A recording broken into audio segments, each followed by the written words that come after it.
Now it's time for Straight on the Point with Jesse T. from some undisclosed location somewhere in the world. Now, ladies and gentlemen, here's Jesse T. Well, it's good to be back with you here. The Brown Beauty is back on duty somewhere in the screen. There I am. Yay! There I am. Oh, we have to turn the light on there, otherwise I look like a demon from down under. That's right. A demon from down... And God said, let there be light. And light there was. Good to have you along with me, Jesse T. We are broadcasting live here at www.thepowerofvoices.com and across our network here of social media network TV sites. Good to have you here. If you're chiming in at Instagram Live, we are live with you at Jesse Torrero, and also on Facebook.com/Jesse Torrero as I kind of getting things hooked up here and getting things going. I turn on the Facebook site, Facebook.com/Jesse Torrero. So we're there. We are. We're hooked up there, ready to go there on that site. And of thepowerofvoices.com, you can check us out on Facebook on their site too as well, The Power of Voices, and on the radio side at www.thepowerofvoices.com. Okay, so we got all that business out of the way. It's good to have you along with me.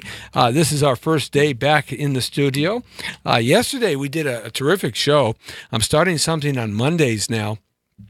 And what we're going to do is we're going to take one topic that maybe they didn't teach you about in high school or junior high school or middle school, or they didn't teach you about in college or anything like that. Yesterday, we talked about the fiat fractionalized reserve system and how money is made. What is money? Where does money come from? And we talked about that yesterday for about an hour. We talked about how the Federal Reserve was put together and how they manufacture money out of thin air, and how the United States government manufactures money out of thin air, and how money is created from debt. It's not created from gold, silver, or any precious anything. It's just created from debt, and debt creates money. So we talked about that yesterday, and it's important to know those type of things. Pushing it around, trying to kick the can down the street, but they've just about squeezed the world out of all the money in your pocket that they can. So that was yesterday. And so every Monday we're going to be talking about something like that, something that perhaps you didn't cover, didn't quite think about, maybe out of the box here. And we'll be doing that every Monday. I don't have a name for the idea of the show yet, but it's going to be something along that line. Take one topic for about an hour and do that. And of course, on Tuesdays and Wednesdays, we normally do a lot of entertainment and figures that come on in here to the studio, and we do a lot of interviews with different guests and different sports athletes and such. In fact, we have Marcus Peterson coming up here, and Marcus Peterson tried out for the Los Angeles Chargers. Now, I know he made it through the last cuts, but I don't know if he made the roster. So I'm looking forward and excited to talk about Marcus. We had him in here about a year ago. He's a young man that went to Europe to play football because nobody wanted him and he couldn't catch on to a team in Canada or anything. And he did really well in Europe, and he finished his MBA in Europe and came back with an MBA and a contract to come into the Chargers camp. What a story he has to tell about himself. It's really a terrific story. Companies, they hire her to kick soccer balls and to play basketball. That's what she does, as well as coach at Pepperton. I'm going to put this picture up of her. She's 5'10". Yeah, there's my daughter. That's Ryan Danielle Torrero. She plays for the Chicago Red Stars in the NWSL. She's a goalie, and in her off season, as they're coming to the end of the season here, she has the ability to. She's a professional model. One of her videos that she is in has had almost 15 million hits. One of the videos is one of the biggest ones in England and Europe right now, with this popular group in Europe. And this is her here. That's my daughter, Ryan Danielle Torrero. RDT in the house. Yes. Boy, thank goodness she looks like her mom. You want to be looking like me? Oh, no, the creature from the Lost Lagoon? Oh, wait a minute. There's Lee. It went off. Okay. All right. So anyhow, I just posted up that picture of her. Wow. She is, I'm going to have to tell her she needs to put some pants on. Dad's going to get involved in that one, right? Yeah, right. I don't think it's going to work too well. She's 28 years old, right? Yeah, she's gonna do what she wants to do, and she'll listen to me, and then she'll do what she wants to do, right? All right. So let's get the Instagram going here. So normally on Tuesday and Wednesday, that's what we do. We cover entertainment and politics. Anyway, the Republican gubernatorial candidate, John Cox, is going after Gruesome Newsom, and he's only a few percentage points, a single-digit percentage points behind him, and he was big double-digit percentage points just a few months ago. So Gavin Newsom, which I call him Gruesome Newsom, he's just gone off the left end so far that even liberals are starting to look at him and say, wait a minute, whoa, wait a minute. We had our time with Moonchild Jerry Brown. So and we're gonna go after him, see if we can get him in here on the studio and quiz him real hard. And then we're gonna try to get Gavin Newsom. I'm on the hunt for him too, to get him down here so we can get the Democratic point of view at the highest race here in the state of California. So that's all happening by November. So I got about a month and a half to start working on these two characters and get them in here. Wouldn't it be great if we could get them both in here at the same time and have sort of like a little debate back and forth, like Wally George used to do? Did you ever see Wally George? Oh, you got to Google up Wally George. Wally George was the first shock talk show host before Robert Downey Jr., and before Howard Stern. He was the first shock talk show host around the country. And he was on the straight networks here locally, too. He was on all the big regular TV channels, and then he gravitated to having his own on a public channel service. But it was a nice show, and it was just raucous. It was Jerry Springer, Robert Downey, Howard Stern, all wrapped up into one. Wally. Oh, it was Wally, right? Out of Orange County. And he was a conservative. He was off the right wing of conservatives. I mean, he was as far right as Gruesome Newsom is as far left. I mean, this guy he had a picture of John Wayne holding a flag in the background, right? I mean, I loved Wally, though. I just loved to see the fights. That was a great thing about it. But that'd be kind of cool to get Newsom and Cox in here. Yes, it sounds like a new body lotion. Ladies and gentlemen, this is Newsom and Cox.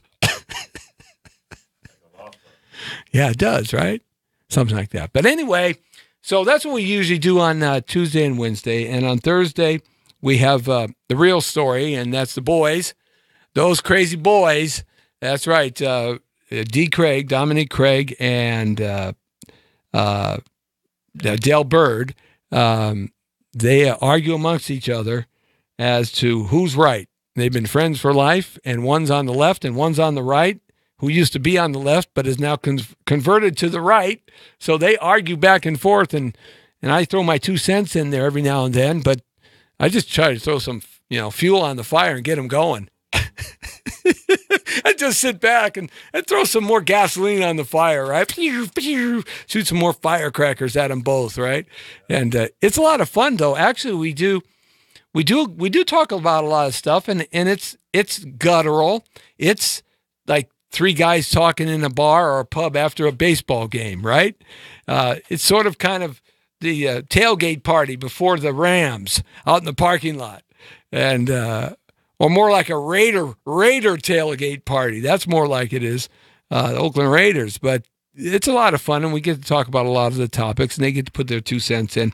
I always get so tired of the talking heads on TV, CNN, MSNBC, Fox, and all those regular channels. I get tired of these guys who are ex-CIA agents, these gals who are ex-FBI, government, officials, politicians, retired. I just, they all basically say the same things over and over and over, depending what slant they're taking and who's hired them to be on their TV program as a commentator and a specialist. And it's fun, but it just gets old hat and boring. In fact, I'm really getting tired of all of that mudslinging back and forth because really nothing's getting accomplished about nothing. It's all sort of kind of staying the same. Nothing really gets accomplished, and the idea of compromise seems to have gone right out the door here in the last 30 or 40 years in terms of our political system. So the thing about Trump, though, he's not really a Republican. He went in under the Republican ticket because there's a two-party system. There will never be, I don't think, a third party in my lifetime that'll ever get to the point where they'll have enough money and power that they can rise to the presidential level.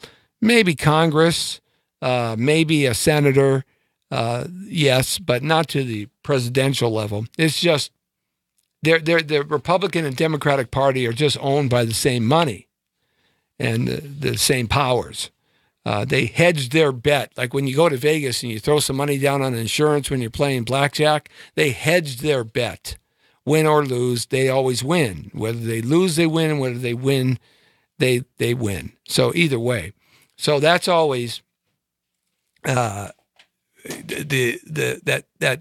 stops the ability for a third party to ever be able to have the opportunity to rise and gather up enough money. Over $1 billion it costs now to run for the presidential election, though it took Donald Trump less because he's such a savvy guy and understood how to manipulate the reality news services, the news media, the papers and the magazines, and he understood the social aspect, social news with Twitter and Instagram, and they really got a handle on that better than anybody. So they were able to get a lot of free, hundreds and hundreds of millions of dollars of free advertisement, where the other party, Hillary Clinton, she had to pay for a lot of her stuff, unfortunately, but Donald Trump didn't have to pay for a lot of it, which was very fortunate for him.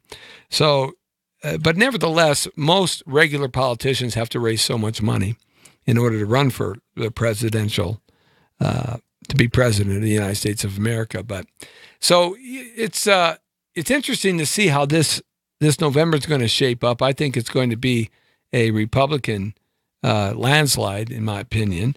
There's just so much negative stuff coming out now. And even some of the people on CNN and MSNBC are starting to say, yeah, this is it's just not making any sense. And there's a lot of mudslinging and it's getting hard for them to deny some of these facts of the corruption of the FBI and the DOJ, et cetera. So we'll see how that goes.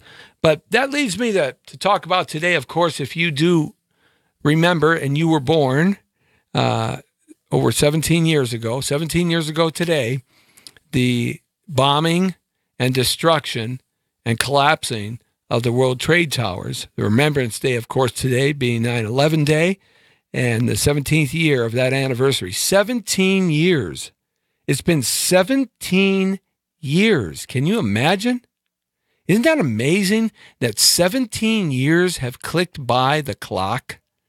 It just seems like it was yesterday. I guess those men and women who were living at the time of the bombing of Pearl Harbor, when those dirty Japs bombed us at Pearl Harbor, and they took out our whole Pacific fleet except for the carriers, and they took everything else out and thought they could defeat us then at that point.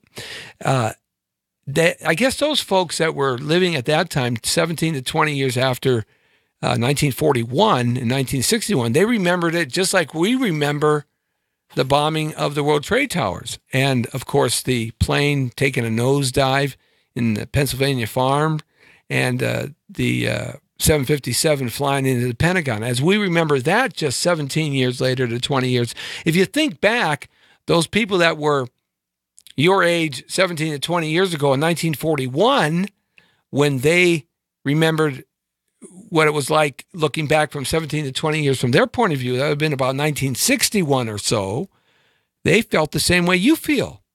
And even those folks that fought in the Civil War, when it was over in 1865, kind of meander along to about 1867, but by 1887, those people would have felt the same way. It's funny how human nature never changes, and our feelings are all the same. When you start to try to think back, and I wonder how those people felt. I wonder how those people after the Revolutionary War, how they felt about America 20 years after, and how they felt about this country. And certainly, Pearl Harbor was the most recent tragedy that consumed America in every aspect of it until 9/11 day. And when that happened, that sort of replaced for this generation Pearl Harbor and brought it home to see the loss of life, which was greater than Pearl Harbor, the loss of life instantly crushed, pulverized. And my question was always, for what? Why did that all have to happen? For what reason? What did it accomplish? And who benefited from it? These were two things that just stuck in my head the moment I was woke up and Mama T said, turn the TV on, and those towers were being hit by those planes, and then they went down, and the Pentagon was hit, and then Tower 7 went down, and then the 757, those guys fighting in the cockpit, the plane took a rollover and went straight to the ground in the Pennsylvania farm field. Why? What happened? I mean, the loss of life. For what reason? I mean, these were just people that were going to work every day. I've been up in those trade towers, too, at least a dozen times. I had business on floor 57 of Trade Tower 2, and I had the opportunity on a couple of occasions to go to the top of 1 and 2 at the observation desks up there. One was where the antenna was, and the other one was where they kept all their air conditioners and stuff up there, like all the tops of the buildings. And when they first opened in the 70s, you could actually go up there, get a ticket, and go up there and stand on the tallest buildings in the world, because that's what they were. They were the tallest buildings in the world when they opened up in the early 70s. And when they opened up, you could actually get a ticket and go up there and at the observation desk platform and observation 1 and look out. But they stopped doing that because it was too dangerous to be outside. Like in the Empire State Building, you can go almost all the way up to the top, and there's an observation desk with telescopes and stuff, and it's open. It's not covered, and that's how the World Trade Towers were when they first opened. But it was just too dangerous. The wind off the ocean and the Hudson River and the Lower East Side just would blow too hard, and it would blow hard. You could look at each of those buildings, and you take a point at one building just across away from the other building, and you could watch the buildings move. And they were engineered to move up to 8 to 10 feet in any direction. 8 feet for sure in any direction, the sway. Now, you can't feel it when you're in one of the floors. Each one of those floors was 1 acre, 43,560 square feet. So you couldn't feel the motion, but if you did a point out the window at the other tower, you could see how the buildings would sway in the heavy winds. It was really crazy. When you're in Chicago, you can see that with the original Hancock building. They've renamed it, and the original Sears Towers building, they've renamed that too. They sway. They sway in the wind. They're designed that way to give and take. And it's really remarkable. Those buildings were really remarkable. There was just no way they could ever come down. There was just no way they could ever come down. I mean, you had a B-17 bomber crash into the Empire State Building or no, it was a B-24 bomber that crashed into the Empire State Building. That was the one that Doolittle's raid, the Douglas B-24, when they originally bombed Tokyo right after Pearl Harbor, within a couple of months off the Lexington. Crashed into the Empire State Building, and nothing happened to the Empire State Building. And it was full of fuel and engines and oil and impact. So nothing could ever happen to these buildings. Planes crashing into them, they were designed to be able to absorb planes crashing into them. Small planes, helicopters, jets. They were designed with that idea in mind to be able to withstand nuclear explosion, because we were in the middle of the Cold War at the time. And if New York got hit by an atomic bomb, these buildings were designed to at least stay standing even during that. So they were engineering feats, one of the wonders of the world, if you ever had the opportunity to go up into them when they were standing. You felt so safe.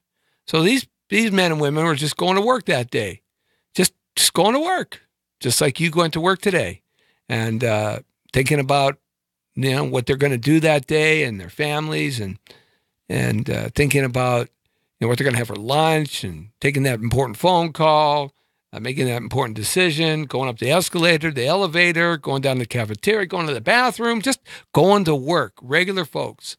And all of a sudden, a plane smashes into them. A big plane, a 757, smashes into them. And then another plane smashes into the other building. And it's numbing when you see that for the first time, as of course I know you did. For me, it was numbing to see these planes smash into these two giant structures that I had been in on many occasions while I was in New York. And so it was just unbelievable that two planes could accidentally crash into these two buildings. Well, you knew the way the trajectory of these planes were, these jets, when we first saw it, you knew that wasn't just per chance. That was on purpose. And they quickly put it together. And of course, the big 757 that was supposed to hover the ground at about 1 foot and crash into the Pentagon, and then the guys who fought back the terrorists on the plane in the Pennsylvania farm field, and the plane took a turn over like a kamikaze and straight down. You knew this was something that wasn't just a mishap. There was some planning to this. And immediately, of course, the reaction on President Bush's face at the elementary school, a lot of people have questioned that reaction. A lot of conspirator theorists have questioned that reaction. But what kind of reaction do you give when someone walks up and whispers in your ear and you're in front of a bunch of elementary kids? What kind of reaction do you give or you get when you're told that the World Trade Towers have been bombed, the Pentagon have been bombed by planes, by jets acting as giant bombs, and in Pennsylvania, and there's another jet flying out there on the way to the White House. And that was supposed to be the one that crashed in the Pennsylvania farm field. That one was supposed to make a left-hand turn out of Pennsylvania and head right to 1600 Pennsylvania Avenue in Washington, D.C., and never made it. So what kind of reaction does the president give? What do you do in your front of children? What do you do?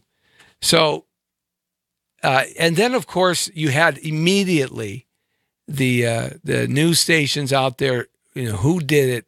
Who did this? Where did it come from? How did it happen? And then the story about the terrorists, the 13 terrorists, and the videotapes of them going through the security systems at the airports, and that they've been in the country for a while, learning how to fly planes, learning how to, and most of them couldn't even fly in these single engine Cessnas They couldn't even fly these planes when they interviewed the instructors that taught some of these guys. They couldn't fly these planes that well. And the simulators that they were supposed to have gone into, they failed miserably in. Now, you're talking a 757 jet, one of the most sophisticated planes even today. And when you take it off of autopilot, you have to be flying that thing. Remember the Sully who landed the 737 in the Hudson Bay? I mean, both his engines got whacked by ducks, by geese, and they both blew out. The turbines twisted all those engines up, and he had no power. He had to land that thing in the water. Now, that's unheard of. You don't land planes in the water. They don't land in the water well. Those wings come apart pretty quick. And he was a schooled veteran military pilot. He was a schooled veteran commercial pilot. I mean, a distinguished career, one of the best, literally. Thousands and thousands of hours. And to land that plane, when you saw it come in and land in the Hudson Bay, or the Hudson River, that is, to land that in Hudson River, it was like a ski. It was like you were pulling skis on your speedboat. That thing just slid right in there like a bobsled, just like a guy jumping off a ski jump. It just slid right in there butt first, and he landed that thing down, and it just sat there till everybody could get out on the wings. That was a feat that nobody's ever done with a commercial plane. In the military, they fall off aircraft carriers. I mean, they overshoot sometimes, and they have to ditch the plane, but they always break apart. This thing just stood there. So you're talking a guy who's had thousands and thousands of hours to be able to fly a plane like that. Now, these two characters, after a year's worth of time of learning on single-engine planes and simulators, were able to take care of these 757s, 4 of them, right? Fly one at the Pentagon about 2 feet off the ground, come over. You see, I've been to the Pentagon. It's right by Arlington National Cemetery, okay? It's just across the way. And where that plane hits, there's a little bluff. The Pentagon kind of sits in a kind of a little bowl on one side. There's this little bluff where the highway comes in, and it kind of goes up maybe. We're only talking like 15 or 20 feet, and then it kind of settles down, and then you come into the Pentagon, right? That's kind of where the plane hit. Well, how does a 757 either go up and down and stay at a direct angle into the Pentagon, or drop from 20,000 feet, guided perfectly, timing all the elevation that you got to come down, slowing the plane down so you don't fall, but keeping it up and coming down and coming down and coming down, miss the bluff and hit that Pentagon at 2 feet off the ground, this giant 757 plane. How do you do that to a rookie pilot? Well, luck is not nothing to do with it as far as I'm concerned. That's a double negative, not nothing. Because you can't do luck. I grew up in a flight family. My father flew planes off the USS Lexington in Korea, a tanker plane that would fill up all the jets coming in, the first American jets that were coming in and out of Korea. He served there, and he would fill those planes up after they'd come from their sorties, and he would be in the biggest plane they had at the time, the tanker plane. They didn't have these big AWACS tanker planes, these 707s or these giant that they were just. They had a tanker plane that used to be a bomber. It's the biggest plane a carrier could carry at the time, and they would fill it up with fuel and fill these jets up. So the stories he talks about trying to land the plane on an aircraft carrier in perfect water is frightening. And if the water is moving up and down and the swells and they got to land, they got to land. It doesn't matter what the water's doing, the ocean is doing. They got to land. And you just don't fly a plane with luck. Luck means you're dead. My mother was a pilot. She first learned how to fly in a tripacer, a little one-engine, 120 horsepower plane, a 58 tripacer. Okay. Then we got a Cessna. We got a 4-seater Cessna. And that was like a great plane. And then she graduated to dual engine. She got her license, her ticket to fly dual engine. And then she couldn't get her ticket anymore after that a couple of years because her blood pressure went real high. But she flew for a good, I would almost say, 18 years in small craft. There is no luck. Luck means you're dead. I mean, it's just that simple. So you're talking about guys that had to maneuver these planes in ways that, I mean, only the very best of the best could possibly have the luck to maneuver these planes in positions, especially the Pentagon one. The other one that took the nosedive that was headed to the White House, but crashed in the Pennsylvania farm field. Yeah, okay, if that's what happened on the plane, they took the plane back from the terrorists and they fought in the cockpit. The plane did its rollover and then went nosedive down into the ground. All right. That happened up higher, so they had time to fight and all that stuff. But if you've ever been in a plane, and I flew lots of hours with my mom, and I used to hate it when she'd do those practice stalls because she turned the engines off, almost, right? And she'd stall. And the plane, what would happen in the smaller planes, when you do a practice stall, that means you're turning the engine off on purpose because you got to be able to turn the engine back on in case of an emergency. The only way you can practice this is to be up in the air to do it. You can't practice it on the ground. Okay? So you got to go through. I hated that. And the reason why I hated it is because the plane, you'd think the plane, if you turned the engine off, would go nose down, but it doesn't. The plane turns the engine off, the butt goes down. It's like it's anti-gravity.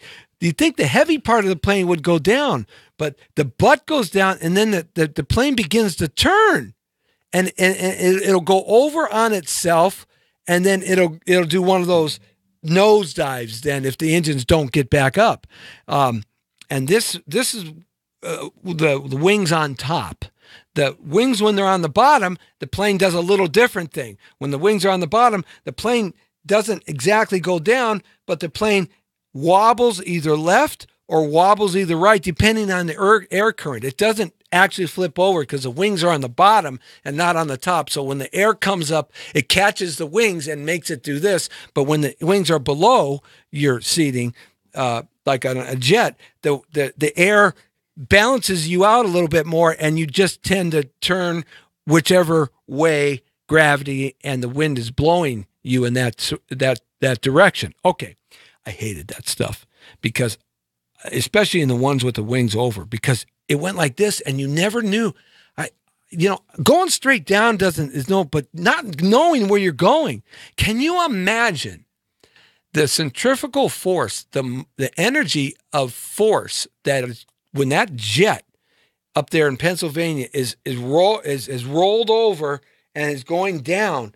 The G's on those people, the G forces on those people, the passengers, if you're not strapped in, you're at the back of the plane and on the ceiling with a broken arm. I mean, just the G forces alone will put you unconscious.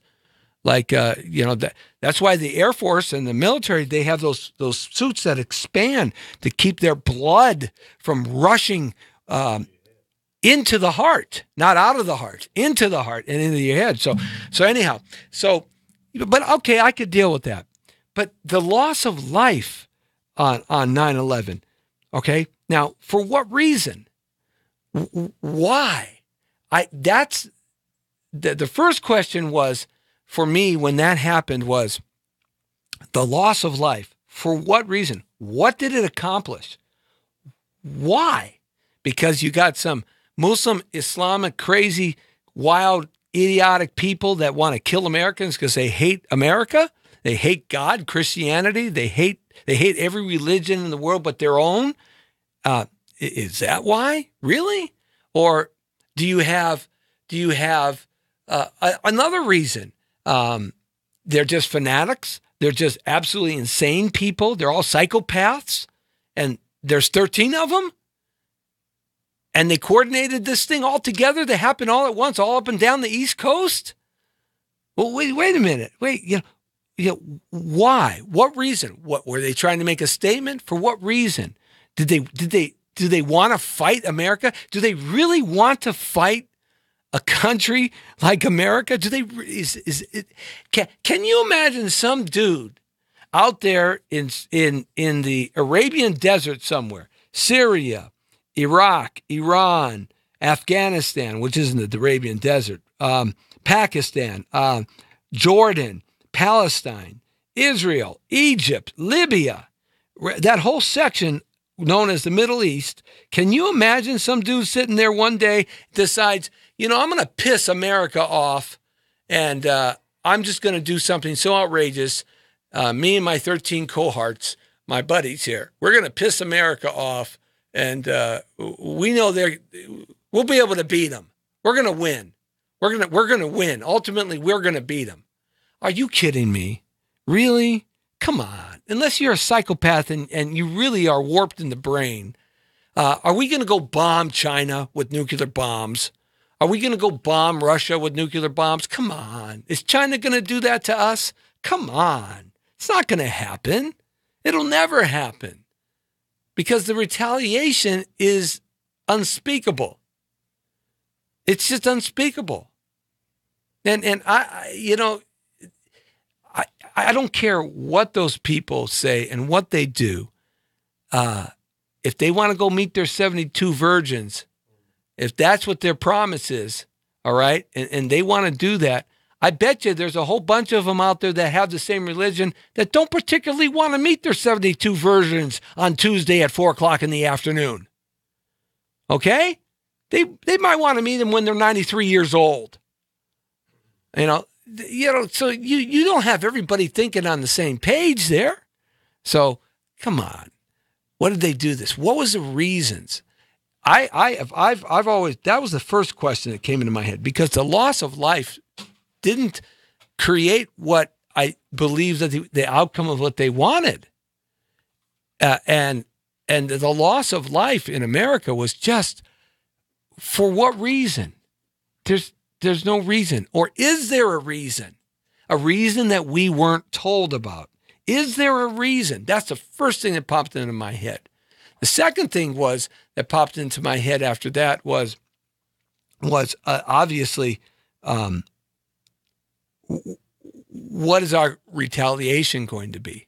What are we going to do? How do we fight an enemy that's all around the world? That's our enemy. Where do we target the fight from?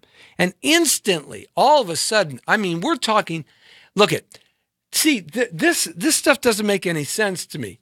They're trying to find something on Donald Trump, and they're not going to find anything. 2 years this investigation has been going on with some of the best legal lawyer investigators, hunters that Mueller could put together, okay? They can't find anything, but yet in 5 minutes, in less than a day after the bombing of the trade towers with these jets and the destruction of the Pentagon and the plane in the Pennsylvania farm field, within a day's time, they already knew the 13, they knew where they came from, they knew their brothers, they knew their sisters, they knew their kids, they knew their mothers, they knew where they went to school, they knew where they went and studied how to fly a plane, they knew how long they were in the country. Within a day or two, they knew everything they needed to know about these people. But yet it takes 2 years to figure out if they're going to find something on Donald Trump. You see, because there's something that just doesn't connect there. If you think about it, it doesn't connect. And we find out now during the Trump presidency how corrupt the swamp is in Washington, D.C. Everybody's known that their whole lives, but yet we see it because the curtain was brought back a little bit, and the corruptness and the backdoor dealings, and it's. Do you think that the government wasn't the same 20 years ago? Come on. So these are the things that immediately popped into my mind. So this morning when I woke up and they were reading the names, If you've ever been to the Vietnam Memorial in Washington, D.C., that beautiful memorial that's a V, and it's in the ground. It's black granite with 58,000 men and women etched with their names in there, in the years that they died. Okay, in alphabetical order, the years that they died. There's a statue of a Vietnam vet at one end, and when you walk down in there, you walk down to the middle of the V, the point of the V, and then you walk up. Every time I go there, I can't go down in that pit. I can't go down to the middle of the V. I stand at the top of the V, with the left side or the right side, and I take about 3 steps in, and by the time I'm at 4 steps, my emotion, I'm sorry, just takes over me, and you know something? It's overwhelming. It's overwhelming to the point that if I see a family touch their father or grandfather now, name or best buddy, that's it. Give me an M16 and let me go to Vietnam. I mean, seriously. I mean, it just takes me over. All right. I feel that way when I go into the newest museum, which about 10 years ago, it's not as new now, the Holocaust Museum. And I couldn't get past the first floor of the Holocaust Museum. It was with my son. He was 10. And we went into one of the first exhibits where they talked about families being broke apart and children. And when we got to the part where they had all the children's shoes, that's it. I said to Jesse Andrew, well, we're going. And I explained to him everything that was going on. And I held back everything I could. We got outside. We left the building. I could not be in that building with my son, because the hate for Nazism and Hitler and his gang and the Nazis. Give me a draft card and let me go, baby. Let me sign up right now. I mean, the same feeling. And when I woke up this morning and they're reading the names like they've done every year, for some reason this year it hit me. I said, I watched about 15 minutes of this, and I couldn't watch it anymore, because look let me have some desert camouflage fatigues, and give me my Humvee and my 50 caliber, and let me just ride through the desert like Lawrence of Arabia. Thank you very much. It's overwhelming. Okay, so it's just, what can I tell you? I can't help but being me, Jesse T. These people died for no reason. They were killed by either the people that we were told killed them, or they were killed by some nefarious group that we don't know about for some nefarious reason. And we've all heard those stories. I'm not going to go into a lot of those today because it's not the right time to go into that kind of stuff. But what was the final result of it all? We're still in Afghanistan almost 20 years later. Okay? We're still fighting terrorism. We defeated ISIS, but was ISIS really something that wasn't created by somebody? There's lots of information that kind of leads that way, that it was created.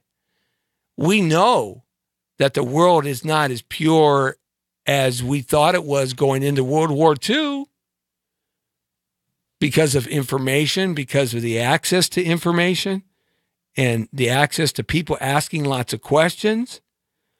So we know things happen, but nothing happens just per chance. Just doesn't happen out of the blue. You can't tell me that America's military and defense and our information, gained by spies and by our CIA was not there. It's hard to believe. the only thing that resulted from this was absolute sadness over the death of almost 3,000 people in a matter of minutes.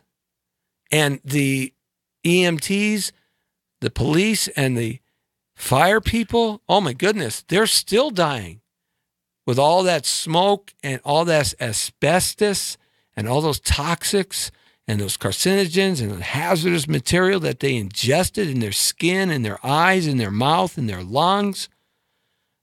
They're still suffering the consequences of some very terrible, terrible diseases. Today, another 1,000 to 1,500 of those firefighters and those police have all passed away since then. And some of them are still fighting this. And not only that, the PTSD issues that come along with any kind of tragic situation that's overwhelming, completely overwhelming to you, every sense in your body. That's what we got out of this.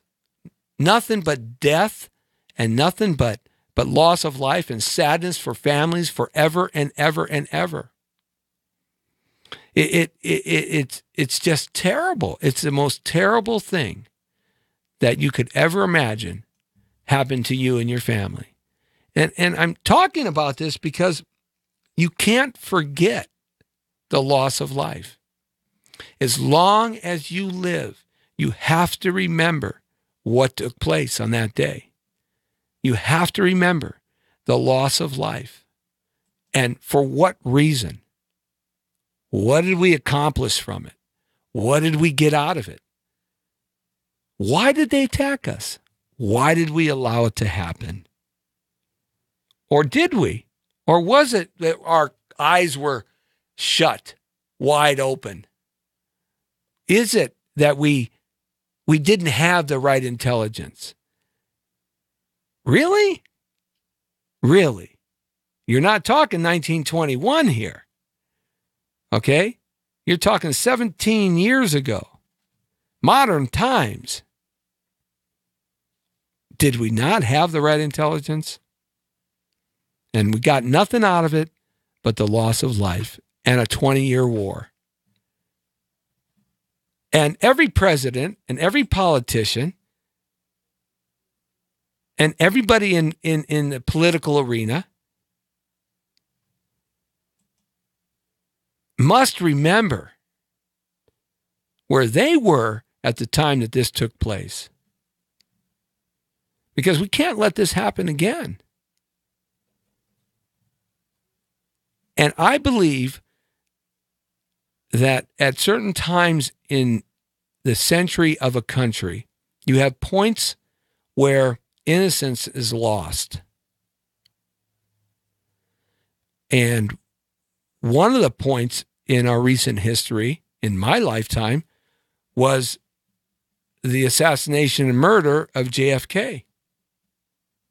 Then the assassination and murder of Martin Luther King Jr. And then, of course, Malcolm X was killed. And then you have these loss of innocence. And one of the losses of innocence, of course, was World War II and Pearl Harbor before my lifetime. The loss of this innocence that we had as Americans. And the most recent one, of course, is the destruction of the World Trade Towers and the Pentagon and the death in the Pennsylvania farm field. The loss of innocence.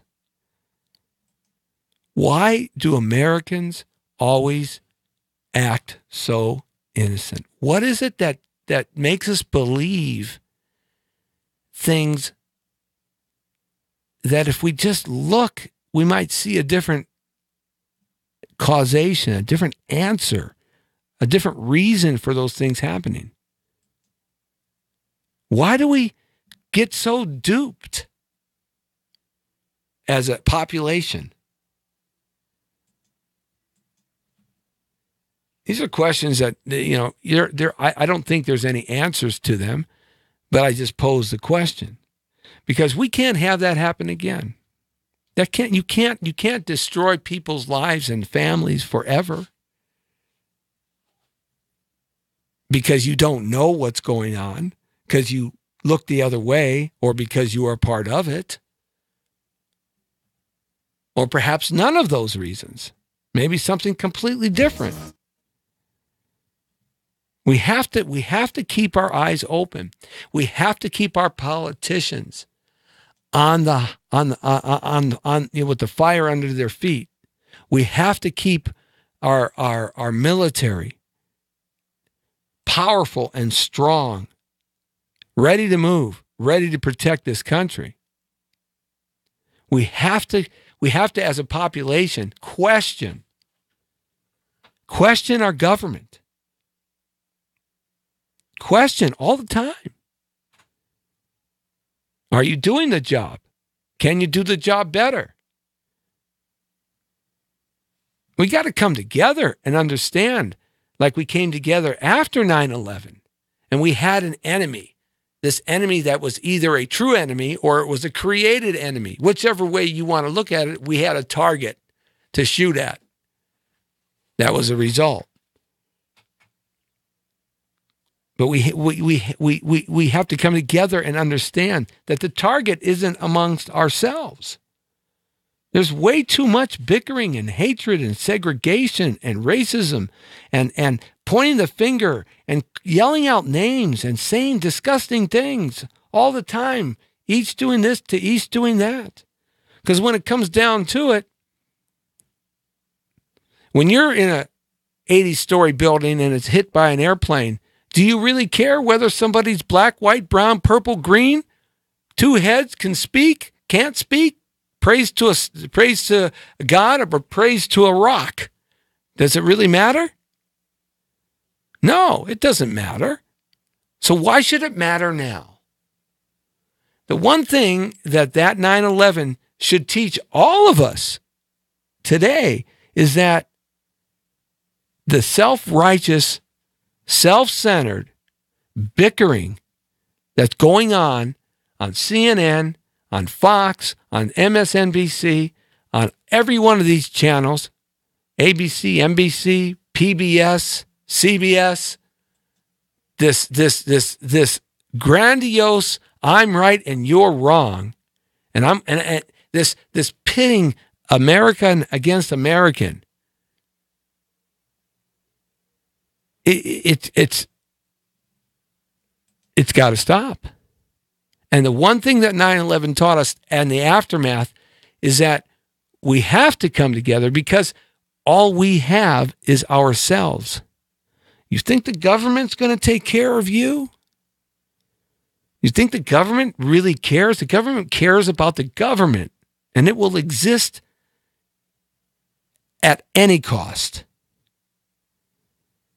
We have to keep the government. We have to keep our military. We have to keep our emotional attitudes in check.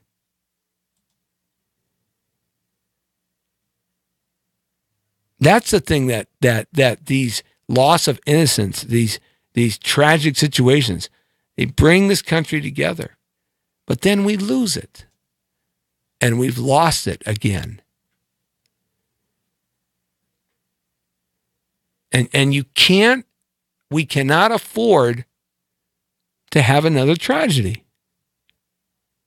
Can't afford it. And if we don't watch out, the powers to be are going to let it happen. Because in tragedy, they exist for a reason. It's sort of like the concept of, when I went to law school, I realized one thing in my second year of law school. The only thing that I'm learning here is how to make people hate each other. In civil law, to make people hate each other more than they already hate each other, so that I can charge my $400 or $500 or $600 an hour and keep it going until they got no more money, and then I settle with the other party. And in criminal law, it's not much different. How many cases as a prosecuting attorney, an assistant DA, how many cases can I be successful in so I can become elected, become the DA in some city somewhere? As a defense, as a public defender, how many cases? I get 150 cases every single day on my desk that are brand new. I just want to get through these as fast as I can and do my 20 or 30 years. You know, so we have to understand that the government thinks like that. So we've got to, as a population, look out for each other. And the one satisfying thing about 9/11 is that you saw America come together for a short period of time. But we've lost that. So learn from the lessons of 9/11. Look at your friend. Look at somebody and say, hey, you know, we're not enemies. We don't agree on things, but we're not enemies. Put the weapons down. Keep your government in check. Make sure we have a strong military that knows what's going on. We can do this as Americans if we do it together. If we do it separate, we get defeated. And another tragedy is going to happen. Don't let it happen that way again. The Jesse T Show right here from 5 to 6 every day, Monday through Friday on thepowerofvoices.com. Across your social media network, we're podcasting right now on Facebook.com/Jesse Torrero, Instagram live at Jesse Torrero, and our YouTube channel, Jesse Torrero, and 20 other broadcasting sites. Good to have you along with us. Tomorrow, another great guest. The Brown Beauty's off duty. See ya!